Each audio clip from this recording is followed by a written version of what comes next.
বড় হয়ে হচ্ছে পুলিশ হব। ডাক্তার। ডাক্তার কেন হবা? মানুষদের চিকিৎসা করবা।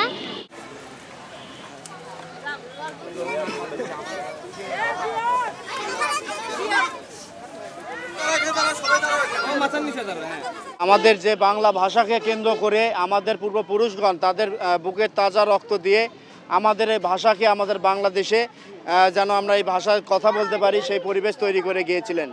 সেইটিকে ধারণ করে এবং এই মাতৃভাষা দিবস উপলক্ষেই যেন এই বাংলা ভাষাকে আমরা সকল স্তরে ছড়িয়ে দিতে পারি, এই সুবিধা বঞ্চিত মানুষের মাঝে ছড়িয়ে দিতে পারি, যারা লেখাপড়ার থেকে যারা দূরে রয়েছে তাদেরকে যেন একটু মৌলিক শিক্ষা দিয়ে যেন একদম মৌলিক শিক্ষা দিয়ে তাদেরকে আমরা বাংলা ভাষাটা তাদেরকে শেখাতে পারি।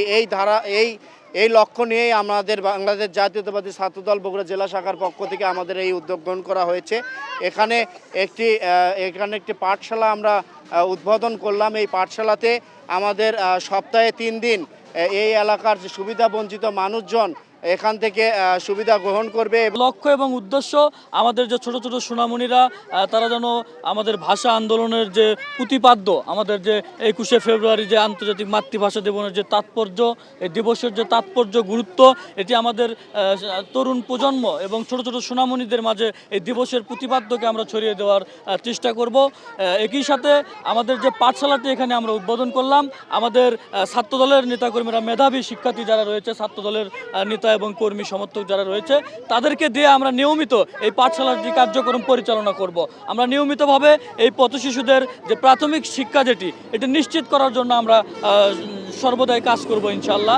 এটি আমরা আজকে থেকে শুরু করেছি এবং এটি চলমান প্রক্রিয়া। আমাদের ছাত্রদলের নেতাকর্মীরা যতদিন আমরা এটি আমাদের ছাত্রদলের যে বগুড়া জেলা শাখার নেতৃবৃন্দ, এটি আমরা চেষ্টা করবো এটি দীর্ঘমেয়াদী এই প্রজেক্টটাকে আমরা আরও আধুনিকায়ন করা, এখানে একটি পাঠশালার ঘর নির্মাণ করা, একটি সরকারি সহযোগিতার মাধ্যমেও আমরা দীর্ঘমেয়াদী একটি পরিকল্পনা রয়েছে আমাদের এই শিশুদেরকে নিয়ে। আমাকে ভর্তি হয়ে ভালো লাগছে। বড় হয়ে হচ্ছে পুলিশ হব। ডাক্তার। ডাক্তার কেন হবা? মানুষদের চিকিৎসা করবা। আমরা আশা করছি এই ছোট ছোট সোনামণিদের সুন্দর একটি ভবিষ্যৎ গড়ে তোলার জন্য আমাদের এই ক্ষুদ্র প্রচেষ্টা অত্যন্ত গুরুত্বপূর্ণ ভূমিকা পালন করবে বলে আমরা আশা প্রত্যাশা করছি। আমরা অর্ধশতাধিক শিক্ষার্থীদেরকে আমন্ত্রণ জানিয়েছি। প্রাথমিকভাবে তারা এখানে উপস্থিত হয়েছে এবং শিক্ষার যে উপকরণগুলো, প্রয়োজনীয় উপকরণ, সেটি আমরা প্রথম দিনে তাদের হাতে তুলে দেওয়ার চেষ্টা করেছি। এরপরে আমরা তাদেরকে যে শিক্ষা কার্যক্রম, যে পাঠ্য বইয়ের আলোকে যে কার্যক্রম এটি আজকে আমরা তাদের হাতে তুলে দেবো, সেই ধারাবাহিকতায় আমাদের শিক্ষা কার্যক্রমটাকে আমরা চলমান রাখবো বলে আমরা প্রস্তুতি গ্রহণ করেছি। খুব আনন্দ লাগছে আমাদের, খুবই আনন্দ লাগছে। আমার নাইতে ভর্তি করে দিচ্ছি, আরও বাচ্চা কাচ্চা আসছে, খুবই আনন্দ লাগছে আমাদের। আমাকে বেটা নেই, স্বামী নেই, আমরা দুঃখ করে পড়াচ্ছি সল্পল, খুব কষ্টর উপরে। জি না না না আমরা পাইনি কাকারে। আজকে আপনারা আসছেন, এইসব বাচ্চা কাচ্চা আসছে, খুবই আনন্দ লাগছে আমাদের। যে পড়াশোনার জন্য উদ্যোগটা নিয়েছে, এটা আসলে আমাদের কাছে ভালোই সুবিধাই হবে, কারণ আমাদের বাচ্চারা টাকার অভাবে তো অনেক সময় পড়ালেখা করতে পারে না। আমরা তো কর্ম করতে পারি না, তাদের বাবারা যে কর্ম করে ওটা দিয়ে আমাদের সংসার চালাতে আমাদের চলে যায়।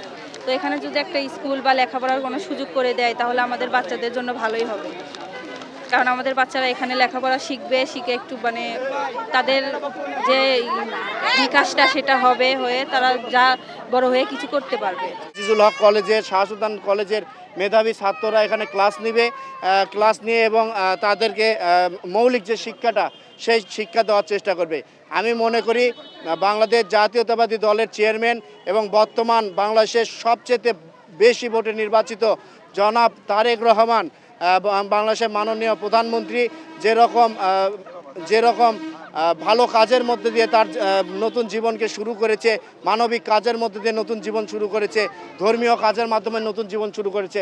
আমরা তার কর্মী হিসেবে আমরা সেই ধারাবাহিকতা রেখে আমরা সব ক্ষেত্রে মানুষের যেন সেবা হয়, মানুষের যেন উপকার করতে পারি, সেই কিছু বিবেচনা করে আমরা বাংলাদেশ জাতীয়তাবাদী ছাত্রদল রাজনীতি করি এবং আমরা সকলে ঐক্যবদ্ধভাবে এই দেশ এবং সমাজকে সুশিক্ষায় শিক্ষিত করার জন্যই আমরা সেই লক্ষ্যে কাজ করছি।